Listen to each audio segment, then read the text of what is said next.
My next guest is an award-winning actor with over 100 film and television credits. You may not recognize the name Clifton Powell, but you will recognize his face. He was Cuddy in Dead Presidents, Pinky in Next Friday, and Dr. Martin Luther King Jr. in Selma, Lord Selma.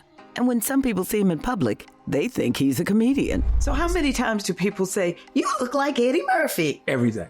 But the other day, this lady said, "You're Charlie Murphy." I said, "Ma'am, Charlie Murphy is passed on." She said, "No, he's not, because he's standing right in front of me." I said, "Ma'am, no disrespect, but Charlie Murphy has passed on."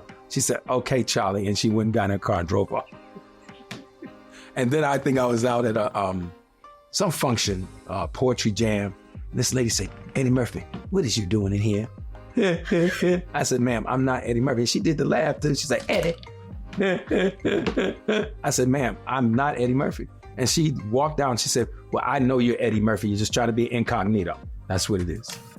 All the time.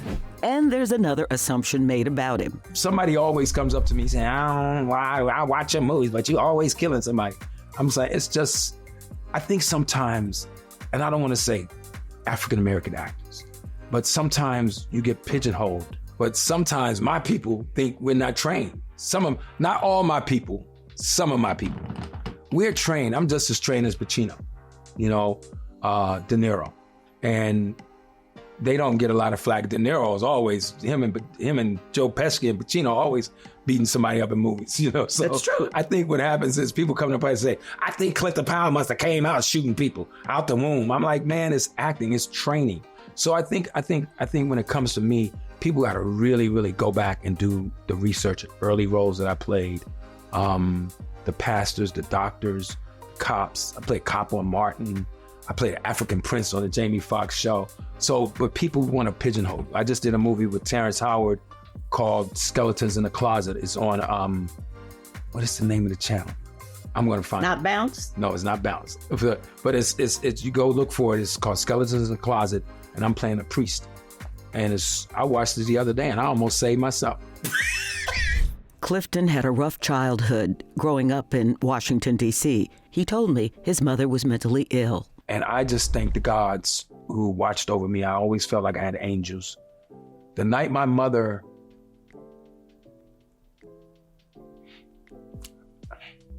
I didn't plan to get emotional. I'm sorry.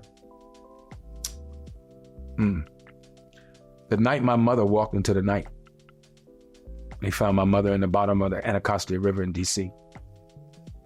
But for the grace of the gods, my apartment was right here, and my cousin Francis' apartment was right across the hall. And my mother wasn't in her right mind, and she could have taken me with her. So from the time I knew I was on earth, like maybe 4 or 5, I only remember seeing my mom one time when she was on her way. We were standing outside of the apartment on 18th and E, Southeast, right near Eastern High School. And I was standing and she waiting for the bus. And that's the only visual I have of her. But I look back on that and I realized that night she wasn't in her right mind. And oftentimes people take their kids with them. I just saw a thing the other day. This gentleman and his wife shot the whole family because they lost their jobs. So I really felt from the time I was 4 or 5 that I had a special blessing on me. I just always felt different. When my dad drank, he would have parties and the ladies would come in and try to steal his money. So one time this lady wanted to beat me up because I sat on the toilet and I hid the money inside I was only 5, but I took the thing off and took the water out and hid his wallet inside it. She said, "I know you know where your daddy money at." I was like, "I don't know, ma'am." And from that moment, from 4 or 5, I always felt like I had a blessing on me. I never thought about doing comedy. I never thought about acting. I wanted to be Charlie Taylor, number 42 of Washington Redskins. That's all football player. Football player. That's all I wanted to do. And my nephew, I'm not sure everybody knows, some people know, James Brown, the sportscaster. Yes. That's my nephew. Now, his mom raised me. His mom is older than I am, 21 years older. Our mom, his mom and our mom, we both had the same mom, different dad. And my mom died tragically when I was 4. Oh. And my dad was a functioning alcoholic. So on the weekends, because I grew up in a tough part of Washington, D.C., Southeast, I had to leave the hood on the weekend and go out to JB's house.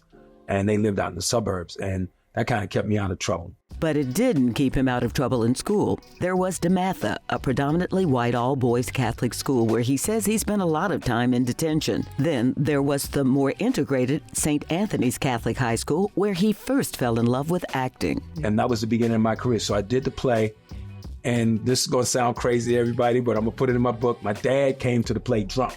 So I'm in the play, and I'm frozen on the stage because it's a musical. I get zapped, so I'm frozen. And I'm standing like this, and my best friend is standing next to me, and he said, Cliff, I think that's Mr. Powell coming up here. I said, please say he's not coming up here. And my dad came up to the stage, tried to shake my hand. He said, that's my boy. That's my boy. And man, they had to take him out because he had been drinking a little bit. And I think I missed a whole month of school because every time I came in fifth period, that's my boy. It was a weird period where people were trying to figure out, what are you going to be? Because if you're not, we know you're going to end up in jail somewhere. So my niece said, maybe you should try acting. I was like, I'm good. And one of the guys in my program heard about a place called Workshop for Careers in the Arts, which became Duke Ellington High School now. And I went up with him. I just went up with him just to look around and protect him in case somebody tried to beat him up. He was coerced into auditioning and was accepted into the program. And then his father had a nervous breakdown and was put into a mental hospital. I called the workshop program and I told them, I said, I got to drop out. And they said, well, what's wrong? I said, well, we've been evicted. All my furniture and everything's gone. I don't know where my dad is, and I'm going to be living with my sister. All my college applications, all my clothes, everything's gone. And I'm not going to be able to pay my tuition. And I tell this whole story only because I'm not really deep into the media, my life story. And I really want anybody out there, I don't care what gender, what color, what race, what size, what nothing. All you got to do is have a little bit of faith. I tell people all the time trying to have too much faith. And so what happened was they called an emergency meeting and they said, we're not going to let you drop out. They paid my tuition for 2 years. They gave me a $1,200 stipend to buy some new clothes. And they filled out my college applications, got my SAT stuff, and got me into college. And that's how I got started. Oh my goodness. And it's just really just, this is probably the first time I've told this story without crying. You got me almost to tears. It's Glenda Dickinson, Peggy Cooper Cafridge, Skipper Driscoll, Debbie Allen, Charles Brown, Kenneth Doherty, Mike Malone, all those folks who saved my life and I wouldn't be sitting here. So, and then I went to Emerson and I just stuck with it. And I just stuck. And the thing is that there are a lot of kids now who are like you were. Yes, ma'am. And how do you get that message to them that you are worthy? Well, one of the things that I do is I go into prisons. In the early part of my career, before I really started working as an actor, I decided to be in youth counseling. So I've worked at the Door. I worked at Covenant House. I used to go into NYU at a drama program that went into the prisons. And I was it's called a creative arts team. So we take poetry and music into the prisons, the juvenile prisons. So oftentimes when I'm on the road, I go and talk to the young kids in high school. Or when I see them, like at the game last week, I pull the kids aside. Hey, man, Mr. Powell, can we get an autograph? Pinky. So there'd be about 10 or 20 of them. I said, stay out of trouble, stay in school, no drugs, this. So I try to find a way to share my story, not my whole story, but to let them know that, if I can do it, you can do it. Some have doubted his ability. He fought for the chance just to audition for the role of Dr. Martin Luther King Jr. for the film Selma, Lord Selma. So finally they let me in the room and they said, we really do have a star name in mind. I said, well, they said, do you have anything prepared? They was like, where he came from. They didn't know me. So I said, yeah, I'm going to do Dr. King's last speech. They said, oh, okay, well, give it a try, buddy. I said, as I left Atlanta this morning, there were 6 of us on the plane. Pilot said over the public address system, we're sorry for the delay. We have Martin Luther King Jr. on the plane. Then I got into Memphis. I began to hear some talk about what would happen to me from some of our sick white brothers. I don't know what will happen now. We've got some difficult days ahead. And as I said that, they say, you know what, you're going to be king. Let us go and try to work it out. Yolanda King, God rest her soul, came up to me and said, you really did capture the essence of my dad.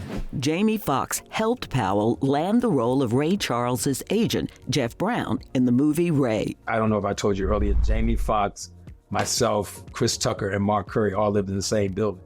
Oh, Lord. On Gramercy Place, and when we were all struggling, in the beginning. I think it's 89, 90.